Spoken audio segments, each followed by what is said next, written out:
جو دوست چینل پر نئے ہیں چینل کو سبسکرائب کریں اور ویڈیو کو اپنے دوستوں کے ساتھ شیئر کریں۔ بسم اللہ الرحمن الرحیم۔ سن 2 ہجری پہلا حصہ۔ روزہ کی فرضیت کا حکم نصف شعبان 4 شنبہ کو اور نماز عید الفطر کا حکم 2 ہجری کو آیا تھا۔ تبدیلی قبلہ کا حکم بھی 2 ہجری کو ہوا تھا۔ پہلا قبلہ فلسطین کی سمت، قبلہ اول مسجد اقصی تھا۔ قبلہ کی تبدیلی کا حکم بروز اتوار شعبان 2 ہجری کو بنو سلمہ کی مسجد میں موجودہ نام مسجد ذوالقبلتین ظہر کی نماز کی دوسری رکعت میں تبدیلی کا حکم ہجرت کے 17 ماہ بعد آیا تھا۔ تحویل کعبہ کا حکم قرآن پاک کی سورہ بقرہ آیت 142 تا 144 میں آیا ہے۔ تحویل کعبہ کے وقت تک مدینہ شریف میں بیت المقدس کی طرف رخ کر کے کل 17 نمازیں ادا کی تھیں۔ یہودیوں کے اس سوال پر کہ اے محمد صلی اللہ علیہ وسلم، آپ کہتے ہیں کہ میں ملت ابراہیمی پر ہوں، پھر آپ صلی اللہ علیہ وآلہ وسلم نے اپنا قبلہ کیوں بدل لیا ہے؟ اس پر قرآن پاک کی سورہ بقرہ میں آیت نمبر 136 نازل ہوئی تھی۔ مسجد نبوی کی تعمیر کے وقت اس کا قبلہ بیت المقدس کی طرف مسجد کی جنوبی سمت میں تھا، لیکن جب قبلہ بدل لیا تو مسجد کی شمالی جانب ایک نیا دروازہ تعمیر کیا گیا تھا تاکہ قبلہ کا رخ کعبہ کی طرف ہو جائے۔ حضور صلی اللہ علیہ وآلہ وسلم نے پہلی بار یکم شوال کو عید الفطر کی نماز بھی باجماعت اسی مسجد میں ادا کی تھی۔ عید الفطر کی نماز کی امامت حضرت صدیق اکبر رضی اللہ تعالیٰ عنہ نے کی تھی۔ صدقہ فطر کا حکم نماز عید سے 2 دن پہلے نازل ہوا تھا۔ عید الاضحیٰ کی قربانی بھی 2 ہجری کو واجب ہوئی تھی اور آپ صلی اللہ علیہ وآلہ وسلم نے سب سے پہلے 2 مینڈے قربان کیے تھے۔ آپ صلی اللہ علیہ وآلہ وسلم نے کل 27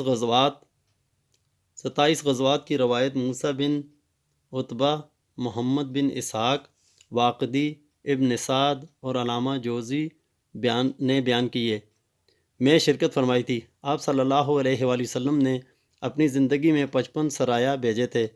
ان 9 جنگوں میں بدر، احزاب، احد، بنی قریظہ، بنی مصطلق، خیبر، حنین، بدر اول اور طائف میں قتل و قتال ہوا تھا۔ جہاد و قتال کا حکم 2 ہجری کو نازل ہوا تھا۔ آیات جہاد سورہ بقرہ آیت نمبر 212 میں نازل ہوا تھا۔ 2 ہجری میں کل 4 سرایہ اور 8 غزوات ہوئے تھے۔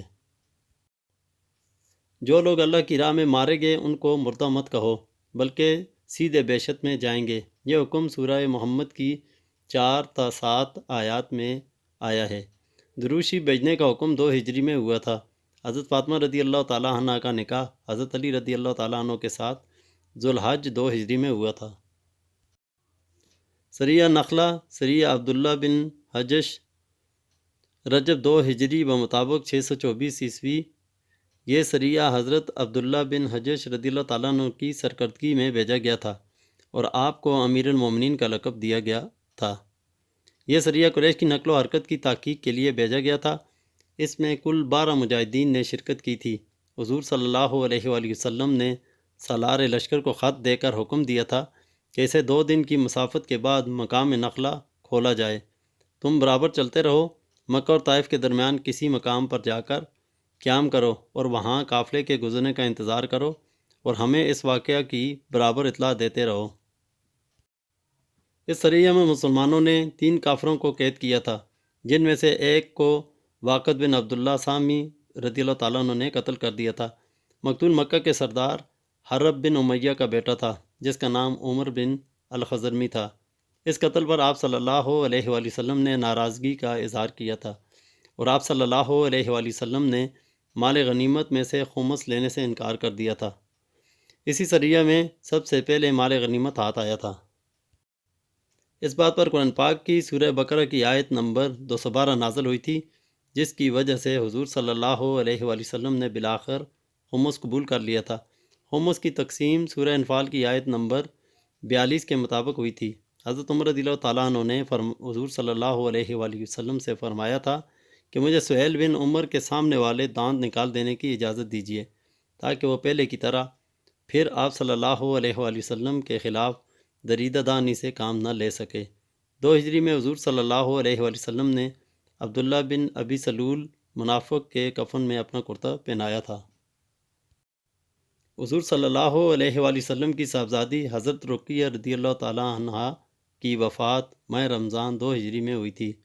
غزوہ بوات ربیع الاول 2 ہجری بمطابق ستمبر 623 عیسوی کو پیش آیا تھا۔ اس میں رسول اللہ صلی اللہ علیہ وآلہ وسلم نے علم حضرت سعد بن ابی وقاص رضی اللہ تعالیٰ عنہ کو عطا فرمایا تھا۔ حضرت صلی اللہ علیہ وآلہ وسلم نے مدینہ منورہ میں حضرت سعد بن معاذ رضی اللہ تعالیٰ عنہ کو اپنا قائم مقام مقرر کیا تھا۔ غزوہ بوات میں مسلمانوں کی تعداد 200 تھی اور کفار کی تعداد 100 تھی۔ غزوہ بوات میں کفار نے اپنا راستہ بدل لیا تھا۔ کفار کا سپہ سالار امیہ بن خلف تھا۔ غزوہ بوات ربیع الاول 2 ہجری بمطابق ستمبر 623 عیسوی کو ہوا تھا۔ مدینہ منورہ میں نائب رسول صلی اللہ علیہ وسلم حضرت زید بن حارثہ رضی اللہ تعالیٰ عنہ تھے۔ قرظ بن جابر فاری نے مختصر سی فوج کے ساتھ مدینہ کی چراگاہ پر حملہ کیا تھا اور کچھ مویشی لوٹ کر لے گیا تھا۔ اس غزوہ میں مسلمانوں کی تعداد 70 تھی۔ غزوہ اسوان میں سفید رنگ کا اسلامی علم حضرت علی رضی اللہ تعالیٰ عنہ کے ہاتھ دیا گیا تھا۔ قرظ بن جابر فاری مشرک نے شوال 6 ہجری میں اسلام قبول کیا تھا۔ غزوہ ذوالعشیرہ جمادی الاخر 2 ہجری بمطابق اکتوبر 623 عیسوی میں پیش آیا تھا۔ اسلامی پرچم حضرت حمزہ رضی اللہ تعالیٰ عنہ کے ہاتھ میں تھا۔ غزوہ ذوالعشیرہ کے موقع پر حضور صلی اللہ علیہ وآلہ وسلم نے مدینہ میں حضرت ابو سلمہ بن عبد الاسد مخزومی رضی اللہ تعالیٰ عنہ کو نائب مقرر کیا تھا۔ یہ مکہ و مدینہ کی راہ میں مقام ینبو کے قریب واقع ہے۔ اس غزوہ کا مقصد قریش کے قافلہ تجارت کو شام جانے سے روکنا تھا۔